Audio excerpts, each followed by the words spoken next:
DJ Event Planner will change the way you manage and run your business. Streamline all of your procedures and software into one easy-to-manage system. DJ Event Planner, the ultimate online planning tool.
DJ Event Planner will change the way you manage and run your business. Streamline all of your procedures and software into one easy-to-manage system. DJ Event Planner, the ultimate online planning tool.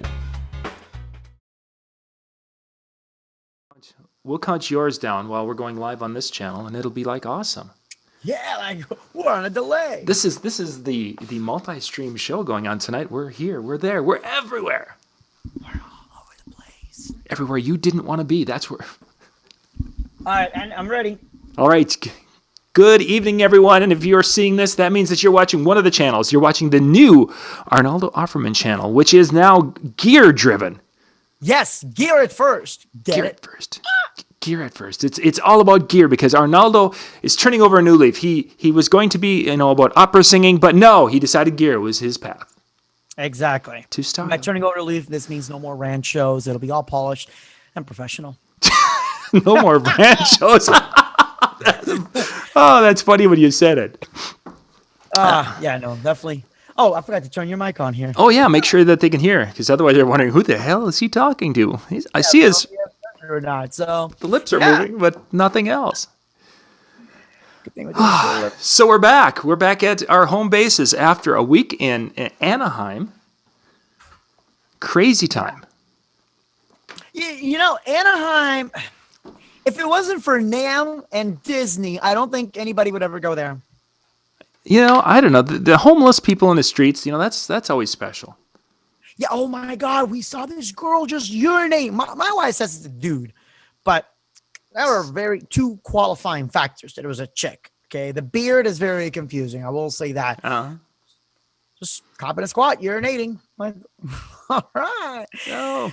Like Las Vegas all over again. Yeah, I was really disappointed. This particular year, there was much more of that with homeless folks around and they were saying, I was talking to one of the cabbies, and he's like, they used to try to clean that up. Because of it being such a negative thing around a convention center. There was times there were 6 people on the 2 park benches that we had to walk past each morning. Yeah, so I mean, most of those homeless guys were probably there for the NAMM show. Let's just be frank. It's what they say, and I told my kids, like, if you guys ever want to be rock stars or DJs, at least I know you guys won't be on drugs because you won't be able to afford any. Precisely. For those of you guys that are not familiar with NAMM, NAMM is the National Association of Music Merchants. John, what do you think is the best way to describe this show? This is a music lovers, probably a nirvana for music lovers, I'm guessing. You've got anything musical there. Mm-hmm. A lot of creepy music people. A lot of very unassuming music people. You have the dude in the red dress. Yes, you've got all sorts of creative, and then of course there's instruments and gear too. But I mean, NAMM is really a people watching show. It is because incredible walks of life coming through there. I mean, there's like, someone's uncle, George that comes walking into the place wearing the bad Crocs and shorts and a bad button down t-shirt. That looks like he just came from your Sunday barbecue, and he's going in there to look at gear. And then there's the guy in the red dress with the flaming hair that's sticking this way and that way, and then has chains coming out from below the dress. They're all there. And then there's just Jason Janai, all polished and professional and acting like a damn rock star. Up on stage. Yes, Jason was up on the EV stage there doing his thing. That was pretty cool. Pretty cool. Absolutely. Any products that really got your attention, John? I mean, there were quite a few. Quite a few things that I like to, and I've mentioned this on other shows, I like to go down in the basement because that's where you see the little mom and pop shops. Some of the startups are down there. One of the products that I think that you and I are going to absolutely love is a little thing called a groupie. And it's a little piece of, and I should have brought it out. I got one of them, but it's a little piece of elastic that's sewn together, and it slides over the end of the cable, and then it has the Velcro, and then it can, basically tie. But it's because of that little elastic, it holds on a cable much more, and it'll hold on the end of the cable compared to some of them where they'll slide down the cable a few feet. This will basically stay up by the XLR where you want it to be. Yeah. It's a simple thing, but the cool part about it is that the guy can go and for like no extra money, he can customize the thing. He could put your logo on it, or you can put some the tags on it. So you could be 25-foot XLR, and you could get that. And they're only like $1. One of the most exciting things I've heard about NAMM. Yeah, I mean it's like $1.25, maybe $1.50 a piece to do that, or to have those. And it's like, dang. So Lori and I were looking at that, and it's like, I think we're gonna get some Disc Jockey News ones made up to hand out. That is really cool. Yeah, they were that was probably, for small items, easily the coolest one that I saw. How about yourself? What stood out? Nothing. I mean, honestly. No, you know what? I'm going to rant about NAMM. That's just, everybody's guilty. Yeah, I mean, we've gotten 5 minutes in, and we haven't really gotten negative yet. Every manufacturer is guilty of this. This is something that I've mentioned to ADJ Inhalation to. I've mentioned to everybody. Even my friends over at EV and Yamaha. What's the incentive to go to NAMM when everything's released on YouTube ahead of time? As a dealer, it costs a lot of money. Now, I know that ADJ had some stuff, specifically for the dealers. They had an open house. They had some training sessions. I'm sure the other manufacturers did that as well. But to actually attend the show itself is very expensive. I personally think it should be you can't see anything until you actually go to NAMM. And if you go to NAMM, you'll be the first ones to get a chance to buy something. But at the same time, I feel like a lot of companies didn't have much innovation or even new products. Again, I'll say ADJ because I was working that booth. They had new products. They had the new Boombox 2. Peter saying that there wasn't much DJ gear to see. He's absolutely right. But ADJ had the Boombox series. They have the 7P IZ, the big old IP65 rated part is insanely bright. The 18P Elation had some new products. Now the Elation's doing the whole new hog line. That was big news. American Audio really surprised us with some of the new stuff. I mean, I know you had a chance to hear like their top secret speaker and everything else. So they're definitely taking an interesting direction. But let's talk about QSC because we know there was a product that was supposed to come out, and it didn't come out after all. They have that 12-inch cardioid sub. Okay, yes. Big deal. It's one 12-inch sub because the other 12 inches for cardioid mode. So really, how loud is that going to be? Mm-hmm. Although as far as 12-inch subs, Omni System gets the win. That dual 12-inch that they had in their booth near ours, that thing hit. I mean, that hit really loud. Yamaha, they released new gear, but not really DJ related. And honestly, same thing with EV. They're doing so well with their DJ speakers, they don't need to release anything new. And I think it's the same thing with QSC, that they're doing so well with the K. I've talked to dealers. The sales on K are dropping, especially when there's way better products out there, like the DSR, the DXR, ETX, EKX, FBT has some new stuff. I don't know if you noticed that. Oh, my goodness. What is the name of the company? The one that owns RCF. DB or whatever. Mm-hmm. Yep. You see they had some new speakers, really cheap speakers. Yes. Yep. They sounded really cheap. Well, I wouldn't know because their booth didn't have them plugged in at all, which you think they would. But the reloop was using them. The booth was using them. And I don't know if the DJ was just really insanely loud or the reloop mixer was crap, which I doubt that. That speaker didn't sound that good. No. PreSonus is now doing stuff for DJs. Did you see that? Yes, I went and actually listened to there were two lines at PreSonus. One line that was released, I believe, last year. Then they added to that line, and then they have a new line of speakers. One is basically a wood box construction, and the other one is more of a composite box. Yep. And did you see what the amazing thing about those speakers are? 6-year warranty. No. Inside. Oh, that was the part that they were really pumping, is that 6-year warranty, and they're talking that they may even extend it beyond 6 years. Oh yeah. Well, to me, you can stick your head up a butcher's. Wait, which way was it? Yeah, you can stick your head. Yeah. Mm-hmm. You know exactly what's going on. So no, the what's interesting is, a lot of the real big powerful speakers are using the Class D amps. And Yes. why? Because Class D is powerful and it's insanely effective. However, once you crank it up, Class D amps really put a hurting on the high range. They don't sound as good.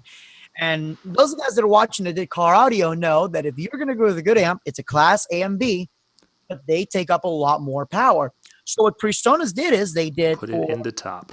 lower range, they did a Class D, and for the top, they did a Class A. Holy crap. I am so stoked. I haven't had a chance to really hear them and A-B them, but I'm going to. But I'm stoked because this means that if they're going to do it, we're going to see other companies doing it. Now, Yep. This is something that really isn't patentable. But this is now a new push in technology that's going to cost other people. It's going to light a fire under their ass and say, okay, look, now we got to do something because now you've got that Class D plus that crispness of Class A. I was also really surprised to see some really high-end manufacturers coming up with DJ-related stuff. DAS Audio is definitely trying to hit some more of the DJ-related things. Yep. I'm surprised that Bassbox, the Bassbox, they weren't there, but I know they're hitting some new stuff. And Focal. I don't know if you know the brand Focal, but in car audio, man, Focal tweeters, Focal, F-A-O-C-A-L. Okay. Their tweeters were insane, just beautiful, crisp. You could crank it up and not hurt your ears. And it seems that they have just some studio monitors. They have stuff related for DJs. Ultimate Ears has a new in-ear monitor, which sounded amazing. And they have the new box, a Sound Tap, that basically allows you to plug into either an active or a passive monitor or a speaker, and you can actually control your in-ear monitor separately. So now you don't need to have expensive boxes, like less than $300. But what DJs aren't thinking when they see this, because they may be like, I don't need this, I have my mixer. But now you can have that attached to the back of your speakers, so now the videographer can tap in and they can record, and they're not going to be disturbing your sound. No, yeah, certainly good idea. I didn't even think about it from that perspective.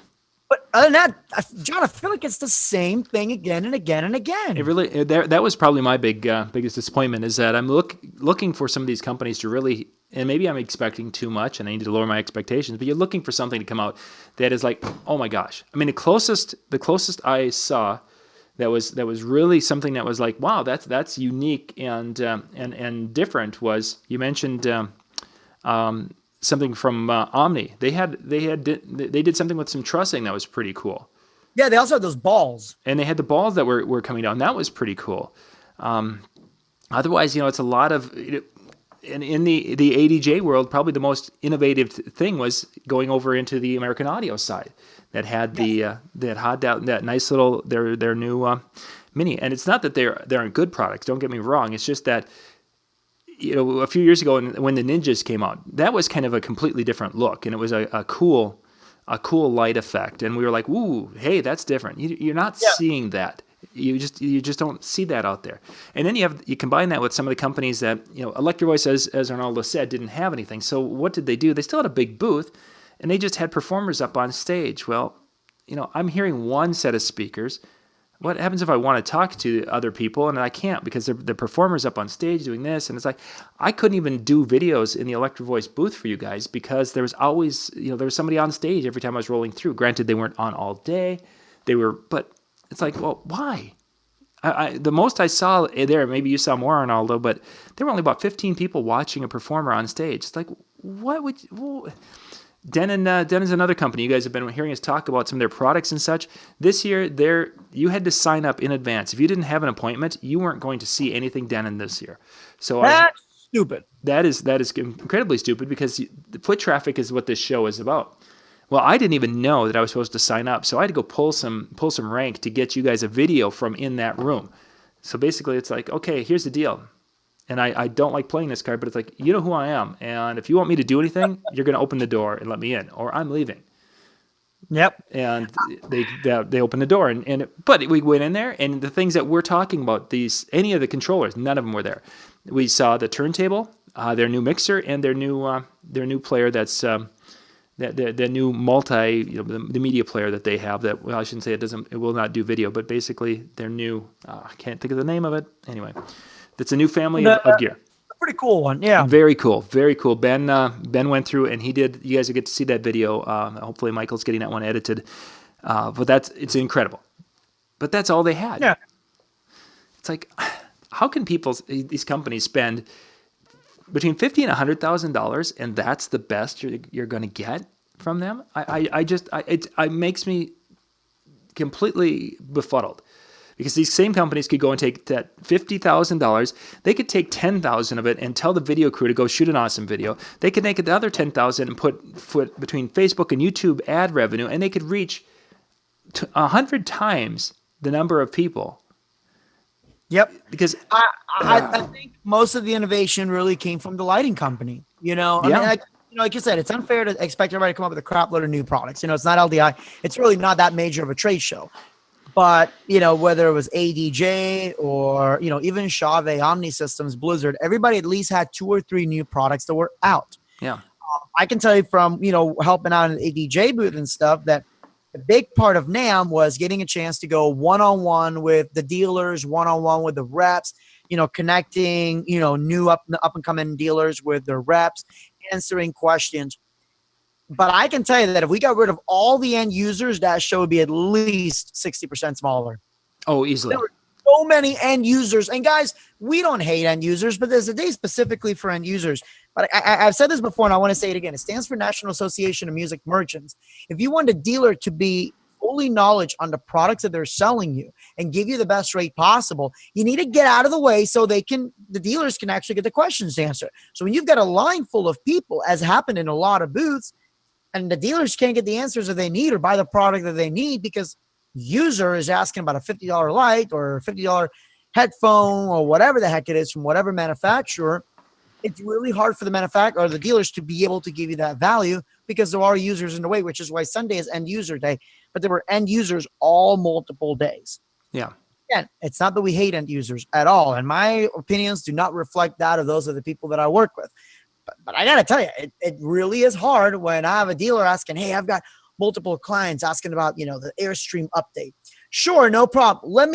I'll help you as soon as I'm done helping this end user asking about one light. Mm-hmm. That's where it gets difficult. And I've noticed this across all the booths, not just the ones that I was, hanging out at. For example, Ultimate Ears, they were, their booth was slammed. They have like 3 different booths, I'm sure you saw. And it was mostly people wanting to go in there and play instruments instead of actually asking questions about the products that Ultimate Ears had. Yeah. So same thing with GoPro. GoPro's booth was weird. There was one damn camera there. That was it. What the heck was that? I mean, guys, for those who haven't seen GoPro's booth, hey, somebody's tuning in. Yep. That's the founder of GoPro here to yell at us. Welcome. Tom's a little early here. God, sorry. No problem. No problem. All Tom. good. One of the awkward things about Zoom. So GoPro had, their SUV, and then they had couches, and then they had a recording booth. John, how many cameras did you see at GoPro's booth? I didn't see much of any. Because they didn't have any. Yeah. Like, what the hell is that? I had no idea what they were trying to do at all. Yeah. I didn't get that. Also, in the I keep calling it the basement. In the arena, there were a lot of Chinese companies. There were so many Huan Zhaos there. It wasn't like just non-stop. Also, Spencer's gift with the light-up speaker karaoke machine. That was cool. Yeah, there were quite a few of those this year. That DJ in the box. I'm like, what? Oh, God. No, it was... I will tell you this, and I hope that one day somebody from NAMM pays attention, that they should get their heads out of their you-know-what and make it a lot easier. I went in to go to Will Call to get my badge, and they're like, oh, no, it's not over here. It's way on the other side. So I go way on the other side. Guys, if you don't know, that's a really large convention. Yeah. Just way on the other side. Like, you have to Uber just to go a mile.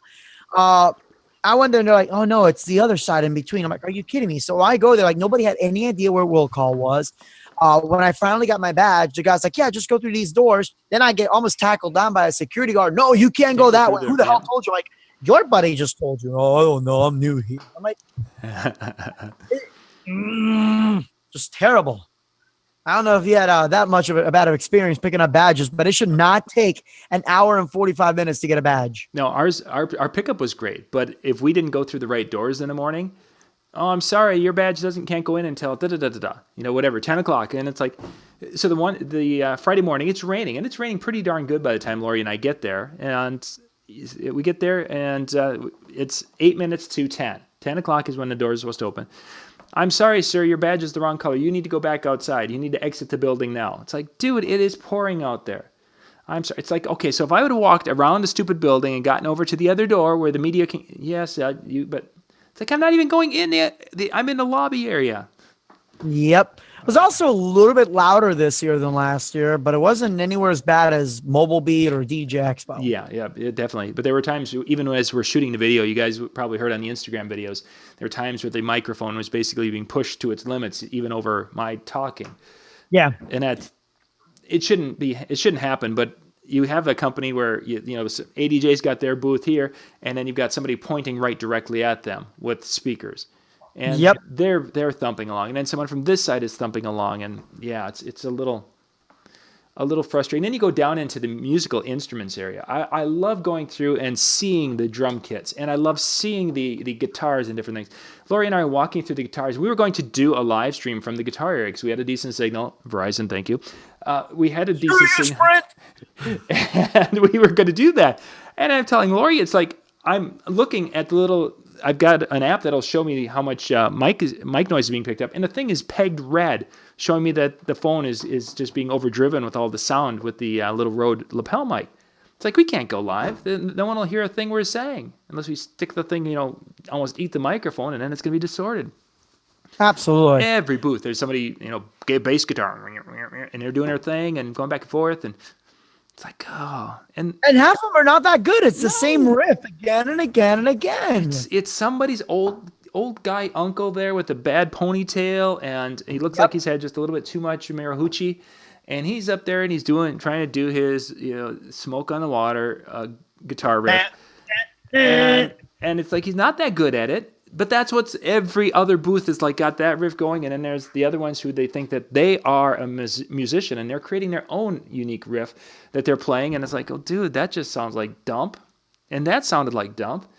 Well, I'm gonna go over there, far away. So that's the basement, by the way. Yay, rah rah for the basement. Yeah, I have not done the basement yet. I guess at some point I should. Oh, you got it. You've got it. It doesn't take as long as it used to because there's some spots that are just so loud you just keep chucking right on through. It gets busy. And like I said, I was helping out the AJ booth, showing out the new software, and I mean we had a really good busy booth. And I think part of it is because we did have a lot of new products. Hey, I'll tell you what, kudos to JC, who's been working now with American Audio. He's really working hard on giving American Audio some better, higher quality products. The new microphones look good. The new headphones. Did you hear the new headphones? I did get to hear the one that was more of a DJ related because the other one, doesn't really fit our audience. It's very bassy, but it wasn't too heavy. It had a good sound to it. I think for the price, they're gonna have a hard time finding a competitor that can beat that. The microphones actually were the surprising part to me.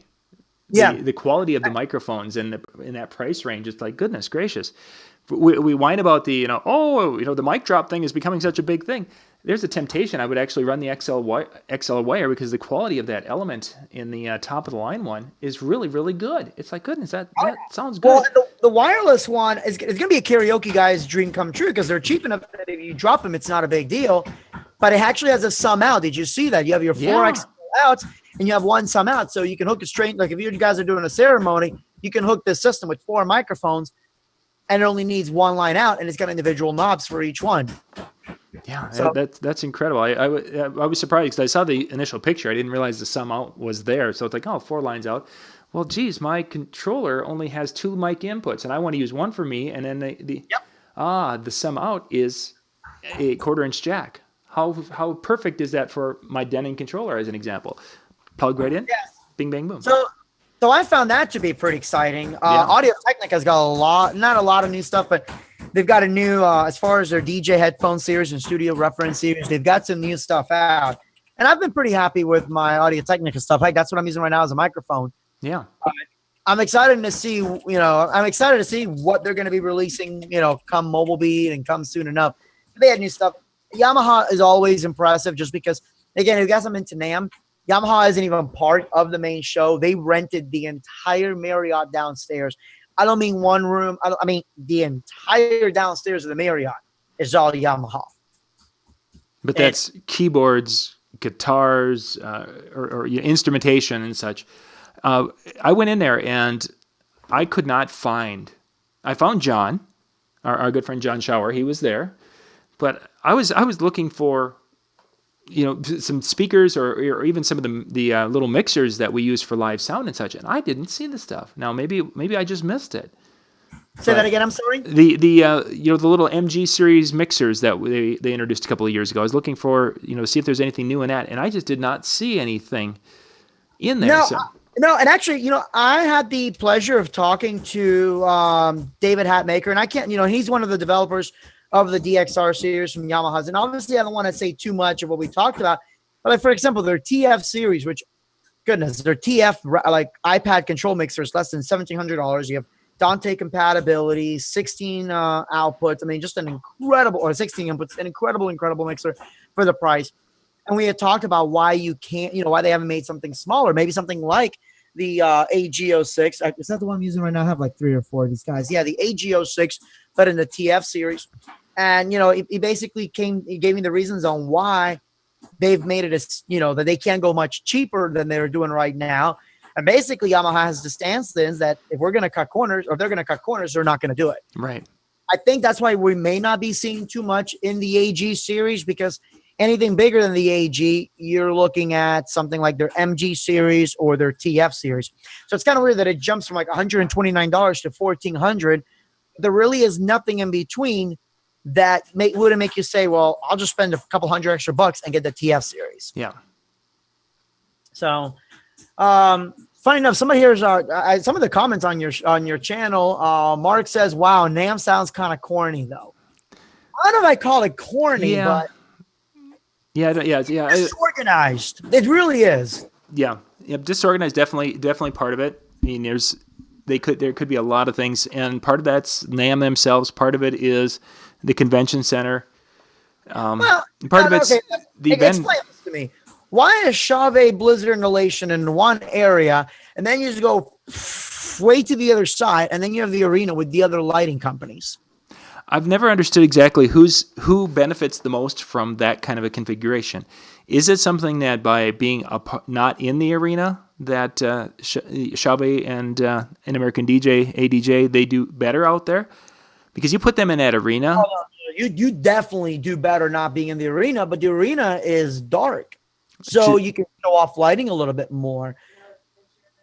Yeah. My wife's reporting to me that they had the lights on this year at the arena. They did have it was a little bit brighter because they didn't have as many of the companies that did lighting in there. They had a lot of some of the Chinese companies that were selling speakers. I think there were more audio companies in the arena this year than there were, certainly more than lighting companies. I mean, you've got Ariba Cases who has their booth in there. And there were times it was so dark in there that Jennifer, it was like, is she there? Jennifer Davies is in the booth and you can't see because in our video, of course, the camcorders did a fabulous job of picking up, but we shot it at the end of the day so that the lights were up a little bit. Otherwise, earlier, you couldn't have seen, oh yeah, here's this bag and it's a black bag with a black zipper. And it's like, yeah, I can't see it. It's just black to me. It's just. Absolutely. Well, and it was interesting as far as, again, the overall layout. I don't know who exactly comes up with that. I don't know. I there's some big plans I know that they're doing to make it a little bit easier, but I just feel like it's very disorganized as far as how it's all arranged. You have like guitars over here, guitars there, DJ here, DJ there, lighting. And in the midst of it all is OWC, Otherworld Computing. Yep. Showing computer upgrades at NAMM. And a lot of people are like, well, why the hell are they here? This is not CES. But their booth was fairly busy because, I mean, obviously, if you're an event professional, you need a good computer. Where were they this year? I didn't see them this year. They were right next to us. Really? Yeah. And actually, I'll tell you one of the things that I absolutely loved was Deck. I think that's the most innovative product of 2017. So what they did is you take your 2016 MacBook wants to be Pro. That's what I'm calling it now. And you remove the 4 screws at the bottom. Those screws come out, and OWC gives you longer screws and now a bottom part that goes in. So the dock actually screws into the bottom part. So it gives you all the additional ports that you need. You can put up to 4 terabytes of additional hard drive space. So they're making the MacBook Pro again. I've been to OWC. They're great people. MacBook Pro, it's terrible. Lock her up. So that was pretty damn innovative. They also have a Thunderbolt 3 drive, an external drive, John. Get this. This sucker is 1.8 gigs write and 2 gigs read per second. Wow. Yeah. Do you know how much 4K adult content, professional event footage you can put on that thing? 3 or 4. Yeah. 3 or 4 easily. So I thought that was pretty unique. Pioneer. Okay, you know what? Look, I can't stand Dead Mouse. I think that guy's just full of himself. But he's absolutely right. If you're going to have 4 players all with a big freaking screen, and you're going to have a mixer with another big freaking screen, to quote Dead Mouse, I'm sorry if you guys have children, you might want to go to mute it, but you might as well bring a fucking laptop.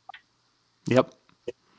I was like, 7 o'clock show just turned after hours. I thought last year they demonstrated, or they brought that out. That was the hot new thing last year, where they had, as Arnoldo was saying, they've got the player screen, mixer screen, and it literally looks like, you've got 5 monitor screens, like probably 15-inch monitor screens, what they look like. Yeah. 5 of them across there, so you have your 7-foot wide thing going on here.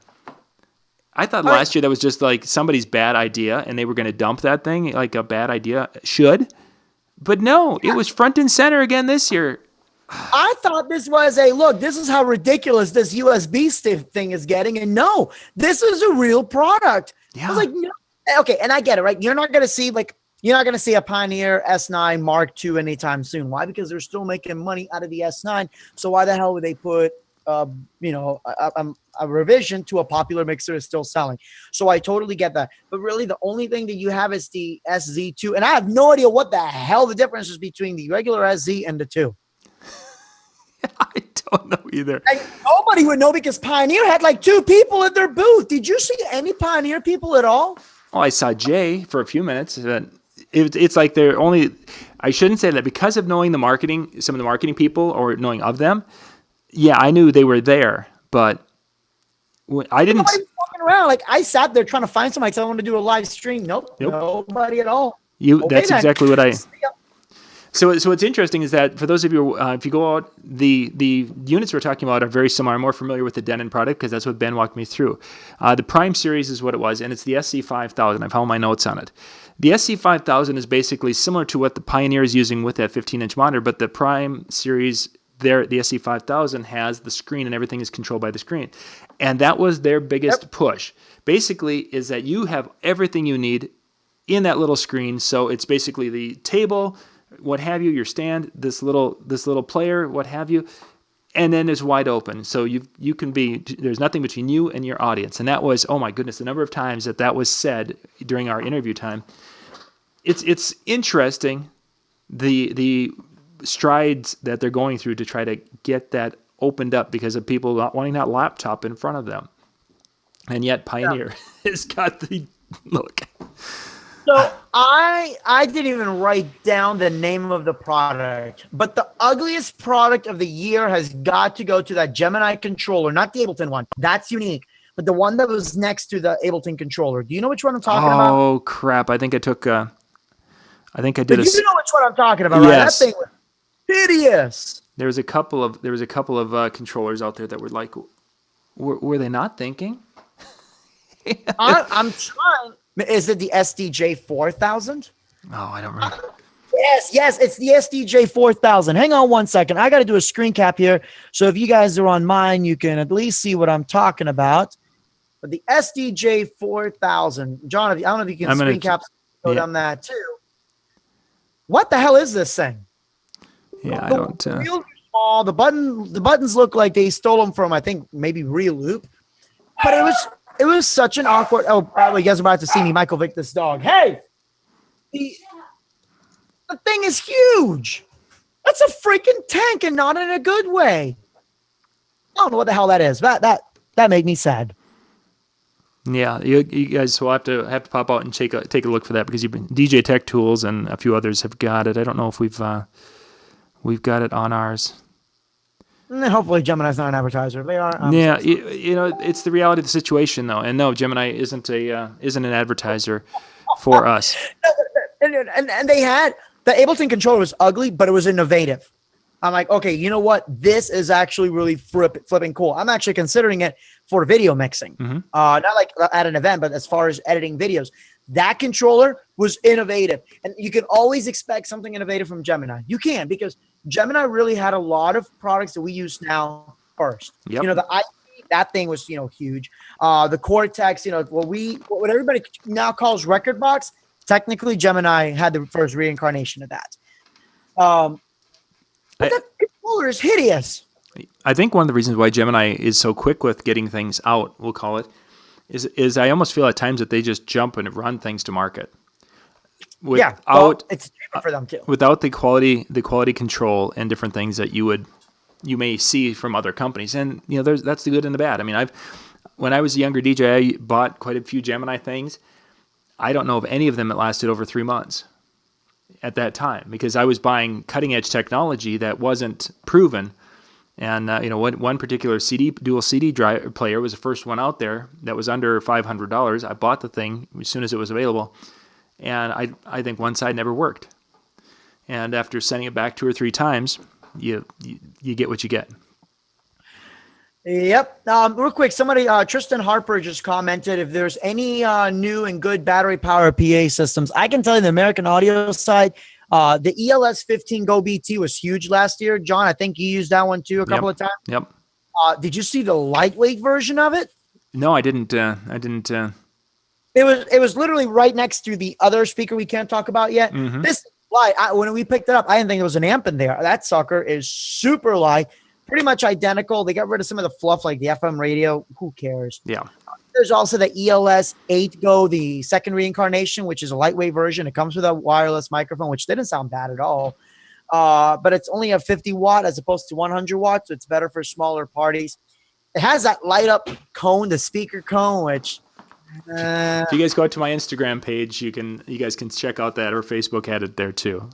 The guys at American Audio know I didn't care about that. Whatever. That I don't need my crap to light up. But I can tell you right now that the rental market, end users like consumers are going to go crazy for that.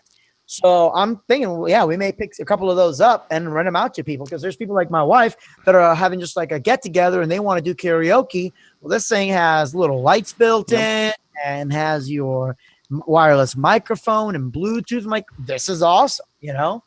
So, yeah, and that's you mentioned for the rental. Of all the speakers I have, the ones that have been rented in the last couple of years the most have been the Newmark Lightwave. People think that's the coolest thing. Absolutely. And then somebody asked about what does the Gemini Ableton controller do? It allows you to DJ with Ableton, plain and simple. There's a lot of guys that DJ with Ableton. And what I'm curious is if you're using Serato Bridge, if you could have, that controller going on at the same time you have DBS, so then you can use Serato and Ableton at the same time. Did you see just before we wrap up here, did you see, I know you weren't in the basement. There in the basement, there was a company that had a touch screen. It's a little, basically looked like a very ultra thin iPad that could be hooked up as a source for your device. And it was a touch sensitive, like a velocity sensitive surface. But when you could put a skin over it, and it could be a keyboard skin, it could be a DJ skin, it could be anything. And all the different areas you can basically map out. So if I'm hitting this happens. Isn't that similar to Touch Solutions? Very similar, very, very similar to that. And they were down there, and I believe, if I'm not mistaken, the price on that thing was like $199 for the thing and one skin. And then somewhere out there, Carl Deckin's like, huh? Yeah. In some ways, except of course in their world, they've got the larger. They have a 30-inch that does its thing, and these didn't light up because it was basically you just put a different skin on top of it, and it was just a thin little pad. But the ability, they had it, and they were advertising how quick. There was no latency or lag with that whatsoever, which was really kind of cool, and they were demonstrating it. I looked at it. They were down in an area where they were by the keyboards because they were trying to promote, making music and having it as like drum pads, and then also having it as a keyboard, so you could go and you could multi-track. Okay, first you're going to use it to make beat drum, then you're going to use it for this and that and the other thing. I'm thinking as a DJ input device, it could be a really kind of a cool tool. So Absolutely. So there's some cool stuff. Definitely cool stuff. So. Definitely. So real quick, John, since we're almost getting ready to wrap it up, if you want to tell the people watching on my side of the channel what you've got going on tonight, you've got quite a bit. We've got it. Yeah, we got a full show. We're going to be featuring 4 of the speakers from Old Beat Las Vegas. So we'll be doing that here starting at about at the top of the hour. And you guys can go out to youtube.com/discjockeynews, and that's where you'll find the first player. You click on that, or even if you guys, you only did that. And we have all the different shows that'll be on tonight. So we're going to be doing 4 shows there, and then we're going to be doing our wrap-up show. And then tomorrow night, we've got more.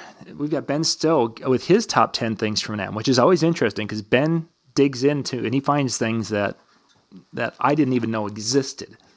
This is his first time in NAMM in 4 or 5 years now. No. He was there. I think last year he might have missed, but he's been there. But it's they really had a big presence this year with the live streaming. Verizon, That's true. They really were out there looking at some of the new things. So some of you guys have already seen some. Yeah, they were there 2014. I remember seeing Cat. Yeah, yep. So they were there. So yeah, that will be going on tonight. And then next Sunday, for those of you, you can go out to djntv.com/mini sessions. We've got a full day of sessions, and Arnoldo's going to be doing one of the sessions. We've got 40 some sessions that'll be going on from 1 o'clock until about midnight. I believe it will be Eastern, somewhere in that ballpark. So what's the dates? I can put that on my calendar. That is January 29th on Sunday. Yes. You'll get a call. I'll give you a call 5 minutes before we go live, Arnoldo. So you'll be fine. It's like, wait, when is this? No, I'm just kidding. Yeah. So. Well, we got a lot of live streams coming up, so it's hard to keep up after a bit. So, and you're going to be doing. You've got. I thought you were going to be doing another one here. You were working on. A Gear Live one. Oh, sorry. My wife just asked me to taste test chicken. It's amazing. You should come over and try some, John. I don't know when my next Gear at First stream is going to be because I have to put everything on the back burner because we got prom season sales coming up. Yeah. So I know I have the one on the 29th with you, and I may have one coming up. I don't have one yet planned. So. Okay. Well, we'll you guys will just follow our channels. We'll let you know when we got some time. As you're watching, make sure gearatfirst.com. That's the new website. All the cool kids are going there. All of them. How many cool kids? Hey, John. Yep. All right, guys, we're going to wrap this show up. Thank you for watching, and we will catch you later. We'll be back in about 20 minutes. Absolutely.